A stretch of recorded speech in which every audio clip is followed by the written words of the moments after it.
जी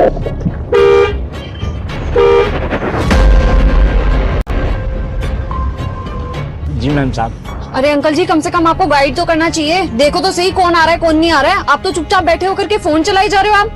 ma'am साहब, ऐसी बात नहीं है। मैं अपने बेटे को फोन लगा रहा हूँ, न जाने फोन में क्या खराबी हो गई है। मेरे बेटे के पास फोन नहीं लग रहा और कहीं भी मैं फोन करता हूँ तुरंत मिल जाता है। अरे अंकल जी, क्या कर रहे हो? बेवकूफ बना रहे हो क्या? आपको क्या लगता है कि मैं बेवकूफ बन जाऊंगी? ऐसा हो ही नहीं सकता। नहीं मैम साहब, ऐसा मत बोलिए। मैं आपसे झूठ नहीं बोल रहा, हकीकत में मेरे बेटे का फोन नहीं लग रहा। अच्छा, लाओ मेरे को फोन दिखाओ आप। लीजिए मैम साहब। ये कौन है अंकल? ये मेरा बेटा है मैम साहब। ये आपका बेटा है? मजाक कर रहे हो क्या अंकल? क्या हुआ बेटा, तुम इसे जानती हो क्या?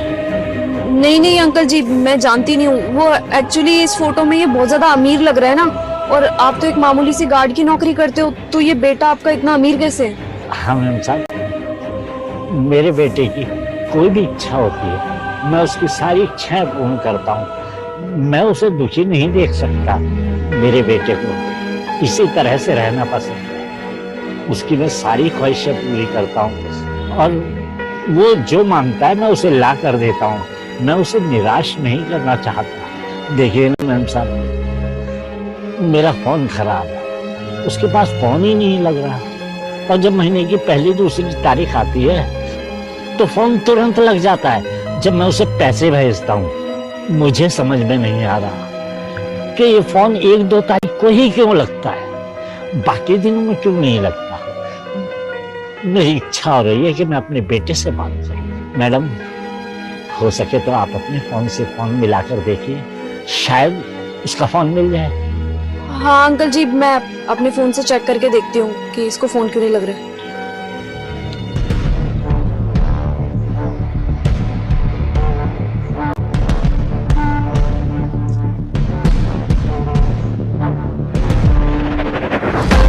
क्या हुआ मैडम? अंकल जी, सही में इसका फोन तो लग ही नहीं रहा। हाँ, मैं एक काम करती हूँ, मैं आपको ना आधे घंटे बाद कॉल करूंगी, तब आप ऑफिस पे आ जाना मेरे। मैं वहाँ पे किसी को एक बार आपका फोन चेक करवा लूंगी कि क्या खराबी है इसमें। ठीक है।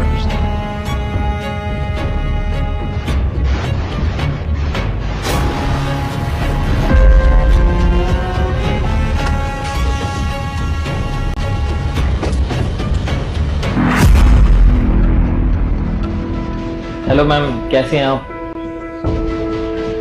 क्या हुआ, कोई जरूरी काम था क्या जो आपने मुझे बुलाया? हाँ काम था, तभी तो तुम्हें यहाँ पे बुलाया मैंने।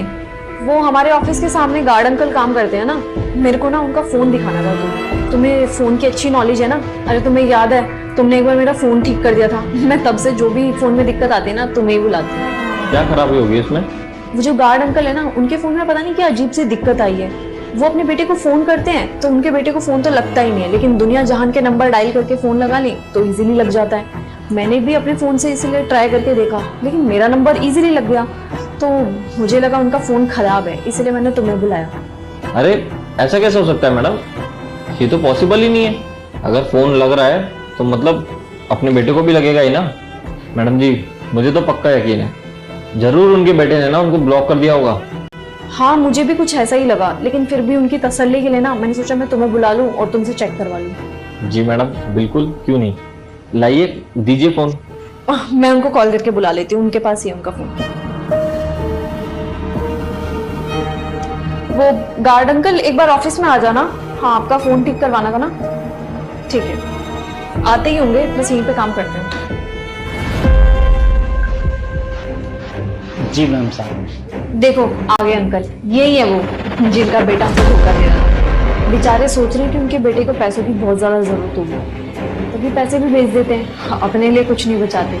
लेकिन देखो बात कैसी है, उनका बेटा उनकी तरफ देखना भी नहीं चाहता, और इस एज में उनसे इतना मेहनत का काम करवाता है। क्या हो गया राहुल, तुम्हारे चेहरे का रंग क्यों उड़ गया?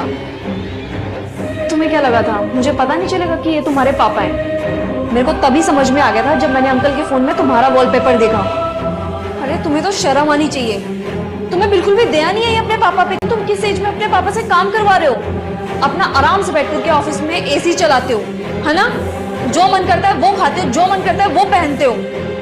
अंकल को देखो, वो ना तो धूप देखते हैं, ना बारिश देखते हैं, ना छाया देखते हैं, बस खड़े होकर के वहां पे काम करते रहते हैं। तुम्हारे जैसे लोगों की वजह से ना अंकल जैसे और भी माता पिता आज सड़क पे धक्के खा रहे हैं। तुम लोगों को बिल्कुल भी फर्क नहीं पड़ता कि तुम्हारे माँ बाप तुम्हारे लिए कितना कुछ करते हैं। तुम्हें तो बस प्यार है अपना ऐशो आराम, और तुम्हें अंकल से पैसे मांगने की क्या जरूरत पड़ेगी? जब तुम अच्छा कमाते हो, खाते अच्छा हो, तब अंकल से पैसे लेने की क्या नीड है? अरे जिस उम्र में तुम्हारे पापा को तुम्हारी सबसे ज्यादा जरूरत है, तुम उस एज में अपने पापा को बाहर के दर दर की ठोकरें खिलवा रहे हो। बेटे होने के बाद भी तुमने अपने पापा का साथ छोड़ दिया। अरे धिक्कार है ऐसी औलाद पे।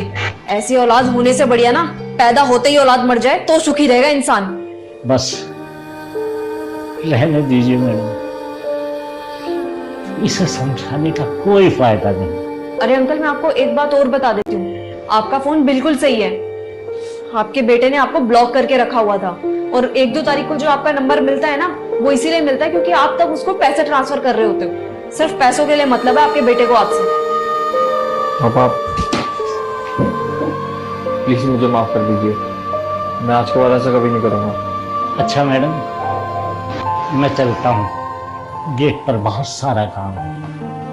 अगर ये नौकरी भी हाथ से चली गई ना, तो मैं दाने दाने को मोहताज हो जाऊंगा।